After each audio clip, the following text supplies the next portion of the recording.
సాంఘిక సంక్షేమ శాఖ హాస్టళ్లలో విద్యార్థులు ఎలాంటి ఇబ్బందులు లేకుండా చదువుకునేలా ప్రభుత్వం అన్ని మౌలిక సదుపాయాలను కల్పిస్తోందని జిల్లా కలెక్టర్ ఎంఎన్ హరేంద్ర ప్రసాద్ తెలిపారు. ఆదివారం కాకినాడ నగరం జగన్నాథపురంలోని సాంఘిక సంక్షేమ శాఖ కళాశాల బాలికల వసతి గృహ విద్యార్థులకు జిల్లా కలెక్టర్ హరేంద్ర ప్రసాద్, కాకినాడ పట్టణ ఎమ్మెల్యే వనమాడి వెంకటేశ్వరరావు ముఖ్య అతిథులుగా విచ్చేసి పంపిణీ చేశారు. విద్యార్థులను ఉద్దేశించి జిల్లా కలెక్టర్ ఎంఎన్ హరేంద్ర ప్రసాద్ మాట్లాడుతూ విద్యార్థులు క్రమశిక్షణతో కూడిన విద్యను అభ్యసించి ఉన్నత లక్ష్యాలను చేరుకోవాలని, ప్రభుత్వం కల్పిస్తున్న ఈ వస్తువులను సద్వినియోగం చేసుకోవాలని సూచించారు. కాకినాడ అర్బన్ శాసనసభ్యులు వనమాడి వెంకటేశ్వరరావు మాట్లాడుతూ పేద విద్యార్థుల విద్యాభ్యాసానికి ఎటువంటి ఆటంకాలు మరియు 21 ప్రీ మెట్రిక్ వసతి గృహాల్లోని మొత్తం 2800 మంది విద్యార్థులకు ఇదే రోజు నిత్యావసర సామాగ్రిని అందించేలా ప్రత్యేక చర్యలు చేపట్టడం జరిగిందని అధికారులకు తెలిపారు. అంతేకాకుండా జిల్లాలోని అన్ని వసతి గృహాల్లో సిఎస్ఆర్ నిధుల ద్వారా పరుపులు, ఆర్ఓ వాటర్ ప్లాంట్, ఇన్వర్టర్లు, ఫ్యాన్లు మరియు ట్యూబ్లైట్ల ఏర్పాటు కొరకు ఎంతో కృషి చేసిన గత జిల్లా కలెక్టర్ సగిలి షాన్ మోహన్ కి సందర్భంగా ప్రత్యేక ధన్యవాదాలు తెలియజేశారు. అదేవిధంగా విద్యార్థులకు అవసరమైన కాల్గేట్ టూత్ పేస్ట్లు, బ్రష్లు మరియు దువ్వెనలు ఉచితంగా స్పాన్సర్ చేసిన Sri Vidyalaya free education for girls Kakinada వారి సహకారానికి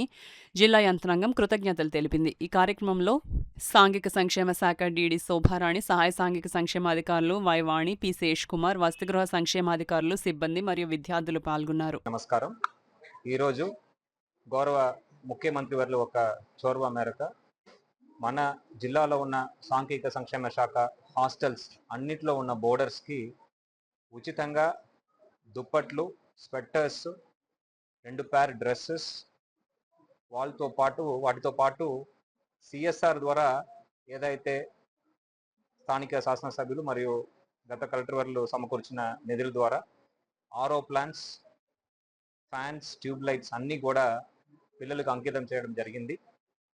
ఈ చక్కటి కార్యక్రమంలో మన జగన్నాథపూర్ హాస్టల్లో స్థానిక శాసనసభ్యులు కొండబాబు గారు ఆధ్వర్యంలో ఈ కార్యక్రమం జరిగినది.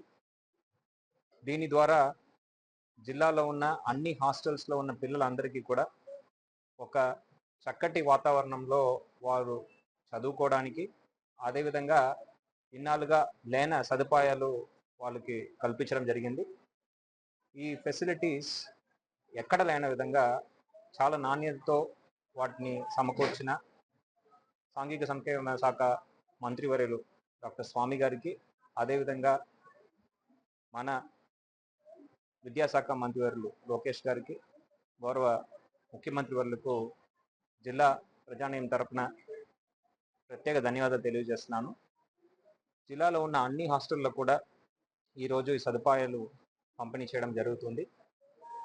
దీని ద్వారా ఏదైతే లోపాలు ఉన్నాయో, గ్యాప్స్ ఏదైనా ఉండేదో వాటిని వీలైన వరకు మనము రిజాల్వ్ చేయడం జరిగింది. రాబోయే రోజుల్లో వారికి ఇంకా మెరుగైన సదుపాయాలు కల్పించే విధంగా వారికి నాణ్యమైన భోజనంతో పాటు విద్య కూడా అందించే విధంగా చర్యలు తీసుకోవడం జరుగుతుంది. సమూహంగా తెలియజేస్తాం. సాంఘిక సంక్షేమ హాస్టల్స్ ఉన్నాయో హాస్టల్స్ పిల్లలందరికీ కూడా మౌలిక సదుపాయాలు పెంచాలన్న ఆలోచనతో ఈరోజు మొట్టమొదటిగా ఈ రోజున పిల్లలందరికీ బెడ్షీట్స్, రగ్గులు, అదేవిధంగా ఉలెన్ స్వెటర్, అదేవిధంగా నైట్ డ్రెస్సులు అవి కూడా రాష్ట్ర వ్యాప్తంగా ఈరోజు ఇవ్వడం జరుగుతుంది. ఈరోజు మన జిల్లాలో ఈ రోజున కాకినాడ జిల్లాలో మన కలెక్టర్ నరేంద్ర ప్రసాద్ గారు ఆధ్వర్యంలో ఈరోజు ఈ కార్యక్రమాన్ని ప్రారంభించుకున్నాం. ఈ రోజున అన్ని హాస్టల్స్ కూడా ఇస్తారు పిల్లలకి. ఈరోజు ఇవి ఇవ్వడం కాకుండా ఈ రోజున మన హాస్టల్స్లో చాలా మట్టికి ప్రభుత్వం వచ్చినన్ని ఒకసారి ఇన్స్పెక్ట్ చేస్తాం ఈ ప్రాంతాన్నంతా కూడా, హాస్టల్ అన్నీ కూడా. సరే ఆర్ఓ ప్లాంట్లు లేకపోవడం, ఆర్ఓ ప్లాంట్లు కానీ, అదేవిధంగా చూసుకుంటే కొన్ని హాస్టల్లో ట్యూబ్ లైట్స్ కూడా లేవు సరిగ్గా, అదేవిధంగా పడుకోవడానికి పరుపులు లాంటివి కూడా ఏం లేవు. అదేవిధంగా చూసుకున్నట్టయితే కరెంటు పోతే చీకట్లో ఉండేవారు, ఇన్వర్టర్స్ లేవు, ఏం లేవు. ఇవన్నీ కూడా సమకూర్చాలనేసి సిఎస్ఆర్ ఫండ్స్ ద్వారా ఆ రోజు కలెక్టర్ సాన్మోహన్ గారిని కోరితే వెంటనే ఆ రోజు ఇద్దరు నిర్ణయం తీసుకుని సిఎస్ఆర్ ఫండ్స్ రిక్వెస్ట్ చేస్తే ఈరోజు సిఎస్ఆర్ ఫండ్స్ ద్వారా ఈరోజు అన్ని హాస్టల్స్ కూడా ఈ రోజున ఆర్ఓ ప్లాంట్లు పెట్టడం జరిగింది, ఇన్వర్టర్స్ పెట్టడం జరిగింది, అదేవిధంగా పరుపులు ఇవ్వడం జరిగింది. అదేవిధంగా చూసుకున్నట్లయితే ఈరోజు ట్యూబ్ లైట్స్ కూడా ఇవ్వడం జరిగింది. ఈరోజు ఆ విధంగా సాయం చేయడం వల్ల పిల్లలందరూ కూడా సంతోషంగా ఆనందంగా ఉన్నారు. భవిష్యత్తులో కూడా ఈరోజు హాస్టల్స్ కూడా బిల్డింగ్లు, పాత బిల్డింగ్లు ఉన్నాయి, అవన్నీ కూడా తీసి కొత్త బిల్డింగ్లు కట్టాలని ఇప్పుడే మా కలెక్టర్ హరేంద్ర ప్రసాద్ గారు కోరడం జరిగింది.